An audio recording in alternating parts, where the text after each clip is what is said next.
Hello, and thank you for tuning into the channel. If this is your first time here, welcome. My name is Angela, and I am a trauma-informed self-development specialist, and I coach you through the process of transformation from the person you came to be as a result of the things that's happened to you to the person you were created to be. I teach you how to apply biblical and personal development principles to help you achieve inside-out success in life, ministry, and business. You're listening to the 1 Year Through the Bible series.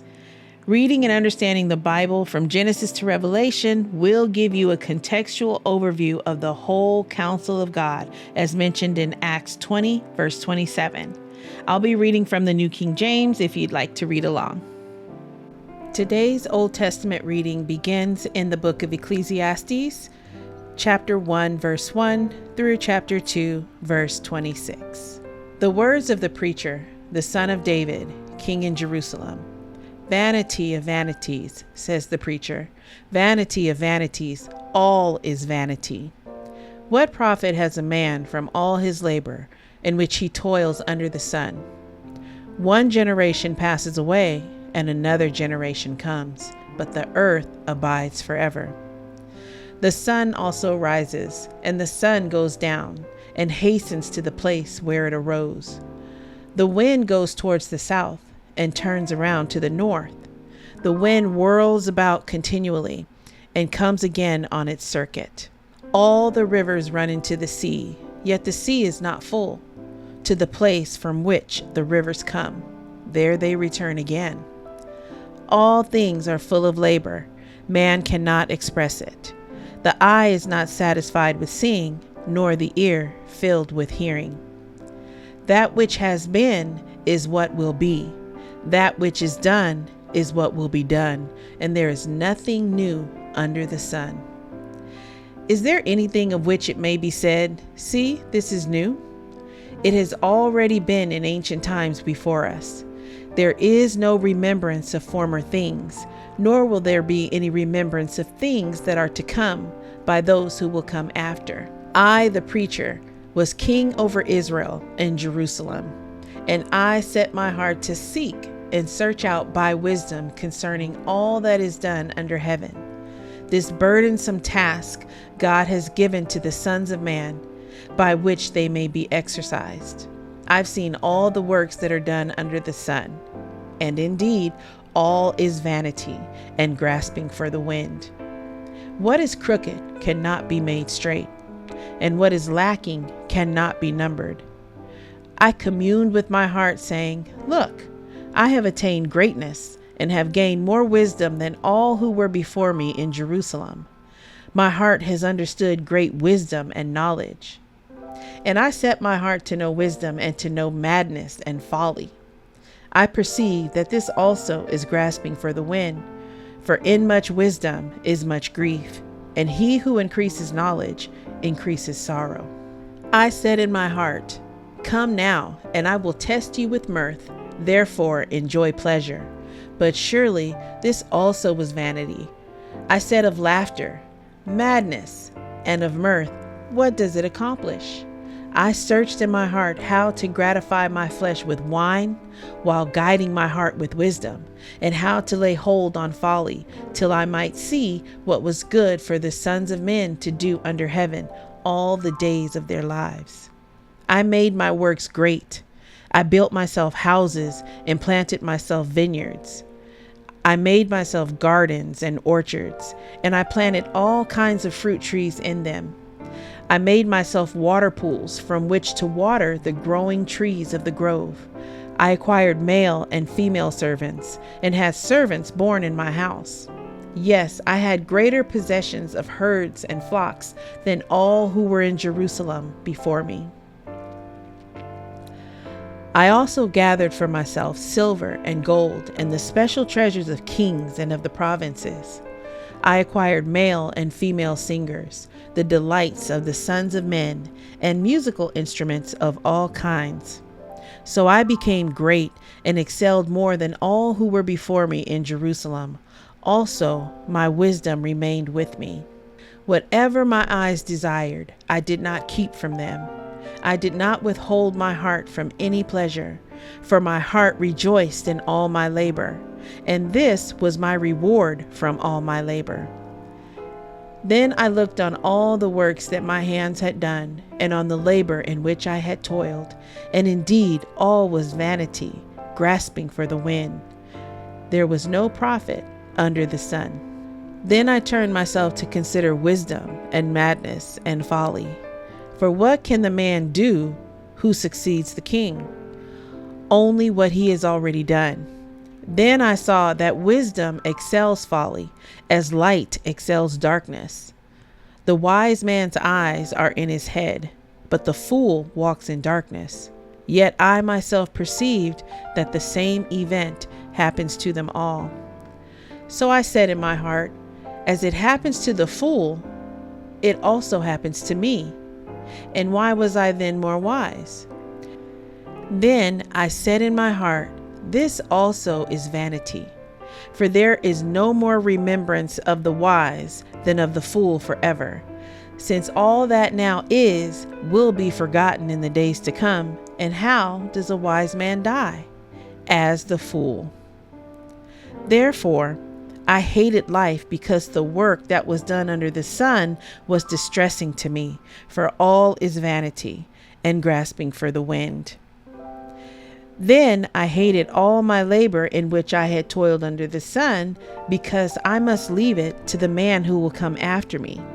And who knows whether he will be wise or a fool?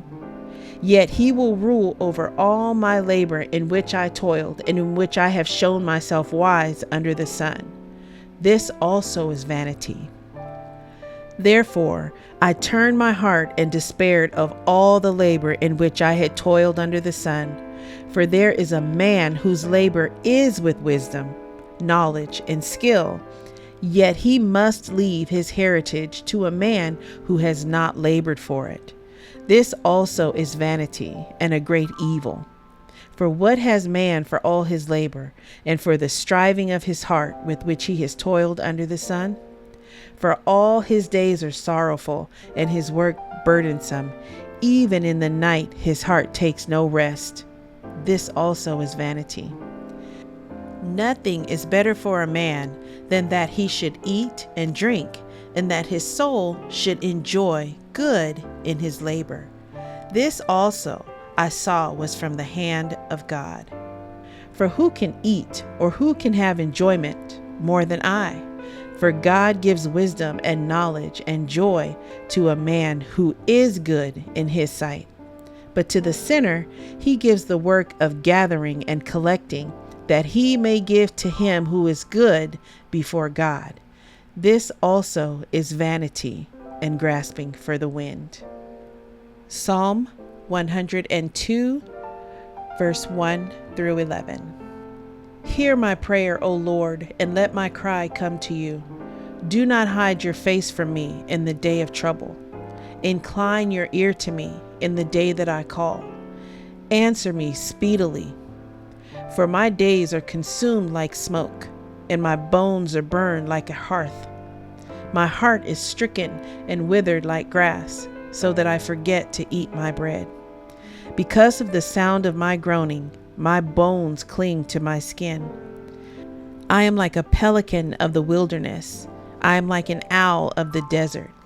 I lie awake and am like a sparrow alone on the housetop. My enemies reproach me all day long. Those who deride me swear an oath against me. For I have eaten ashes like bread and mingled my drink with weeping. Because of your indignation and your wrath, for you have lifted me up and cast me away. My days are like a shadow that lengthens, and I wither away like grass. Proverbs chapter 24, verses 1 and 2. Do not be envious of evil men, nor desire to be with them, for their heart devises violence, and their lips talk of troublemaking. The New Testament reading is in 1 Corinthians chapter 7, verses 20 through 40. Let each one remain in the same calling in which he was called. Were you called while a slave? Do not be concerned about it, but if you can be made free, rather use it. For he who is called in the Lord while a slave is the Lord's freedman. Likewise, he who is called while free is Christ's slave. You were bought at a price. Do not become slaves of men. Brethren, let each one remain with God in that state in which he was called. Now concerning virgins, I have no commandment from the Lord, yet I give judgment as one whom the Lord in his mercy has made trustworthy. I suppose, therefore, that this is good because of the present distress, that it is good for a man to remain as he is. Are you bound to a wife? Do not seek to be loosed. Are you loosed from a wife? Do not seek a wife. But even if you do marry, you have not sinned. And if a virgin marries, she has not sinned. Nevertheless, such will have trouble in the flesh, but I would spare you. But this I say, brethren, the time is short, so that from now on, even those who have wives should be as though they had none. Those who weep, as though they did not weep. Those who rejoice, as though they did not rejoice. Those who buy, as though they did not possess. And those who use this world, as not misusing it. For the form of this world is passing away.